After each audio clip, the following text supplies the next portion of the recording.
Hello, my name is Christina, and this is my persuasive speech for my online public speaking class. Here's my audience. It was late on the evening of Thursday, July 19th, 2012. Many people filed into a movie theater in Aurora, Colorado to see the midnight showings of The Dark Knight Rises. Everyone was excited to see the movie. There was no fear in anyone's mind, but that changed in an instant. In one of the theater rooms, shortly after the movie began, someone entered and began shooting.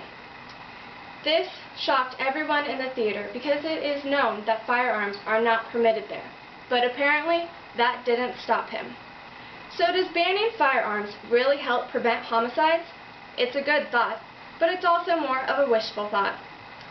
I believe, and have done research, that if firearms are permitted, the crime rate is actually lowered a significant amount than when they are banned.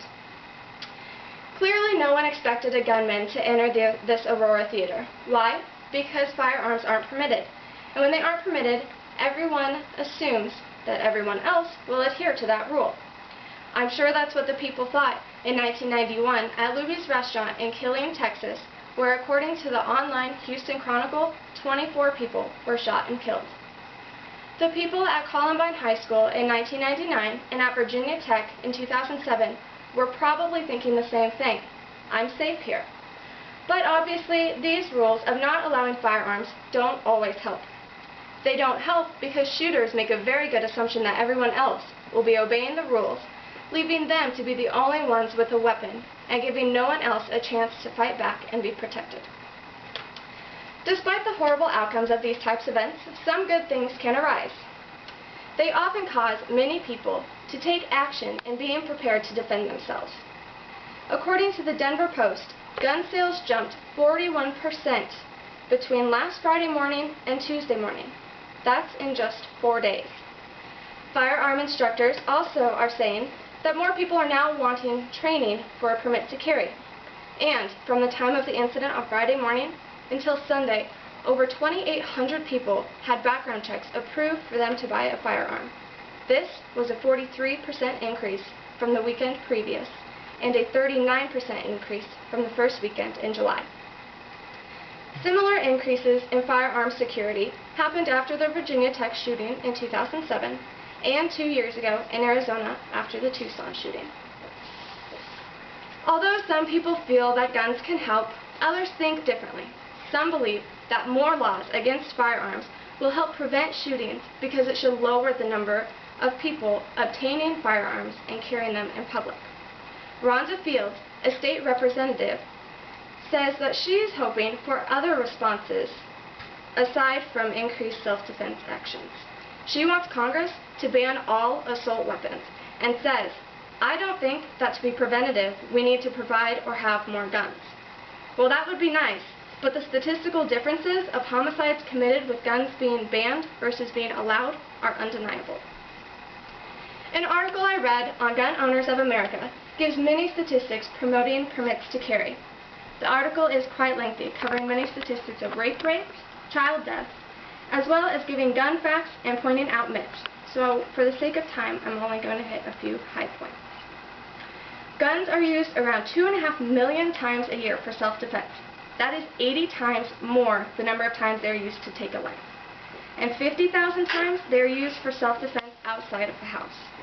Thus, they appear to save more lives than they do take.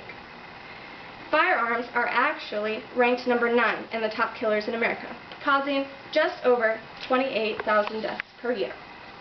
Our number 1 killer is heart disease, which causes over 700,000 deaths annually. That would mean you are more than 25 times more likely to die from heart disease than you are to die from getting shot. But this doesn't always lessen the fear of it happening. In fact, a study done by the Justice Department found that a criminal's biggest fear is getting shot while committing a crime. And over 70% of the felons polled agreed that empty houses are the target for burglars because they are afraid of getting shot. And over 50% of the felons polled said they are more worried about running into an armed citizen than they are a police officer. This has to make you think that allowing permits to carry would help lower the crime rate. However, just because firearms are not the nation's largest killers, some areas have more problems than others. Washington, D.C., a place where firearms are prohibited, is considered our murder capital and experienced a 51% increase in murder rate in the 25 years after banning firearms. But, despite being just across the border, Arlington, Virginia, a place where firearms are allowed, has significantly lower homicide rates. Vermont, a state that also allows permits to carry, has been one of the top 5 safest states in the nation for over 10 years. And in Florida, a state where you are more likely to get attacked by an alligator than a weapon holder, homicide rates fell 52% over 15 years after permits were made available. And finally, the last statistic for you. In Kennesaw, Georgia, a city of around 30,000 people, it is law that every household has at least one firearm. After enforcing this law, burglary rates dropped 89%. So based on the research I've shared with you, I strongly feel that gun control doesn't help as much as it harms. I know that placing bans can be a comforting thought, and bans have good intentions. But statistics, along with plain observations, make it clear to see that bans don't really do as much good as we would like to think. People wanting to kill will find a gun or another weapon, no matter what the laws are. So why not allow other people to have a chance to defend themselves, instead of having to sit there helpless and letting the killer kill? If permits to carry were allowed in more locations, many killers could be stopped before they have the chance to kill everyone in the room. Just think of how many lives could have been and could be spared if people were allowed to keep the liberty to defend themselves.